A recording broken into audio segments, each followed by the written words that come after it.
Pelaisessa. Nyt tulee Shaw, joka nimenomaan niin ikään oli mukana samaisessa turnauksessa edusti Iso-Britanniaa. Shaw alustaa ja siinä tulee veto. Oi mikä tykki! Panchon! Tällä pallon voimalla takaylä lompakkoon. 2-2! Ja siinä vasta 17-vuotias todellinen teinisensaatio. Luke Shaw alustaa tämän ja meneepä komeasti häkkiin. Sieltä saa pallon Shaw. Vaihtomies Chaplolta. Näin antaa pallon mennä sinne Panchonille. Juuri sisään tullut Ramirez. Ramirez tekee hienosti tämän homman ja oi kun on upea veto.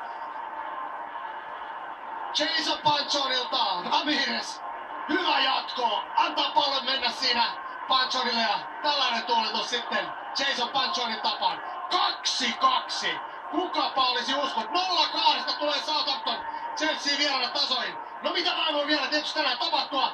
Nyt tapahtui. Southampton tasoitusmaali. Maalintekijänä komealla vasuritykityksellä Jason Panchon. Tulee pahan huikea lamppu.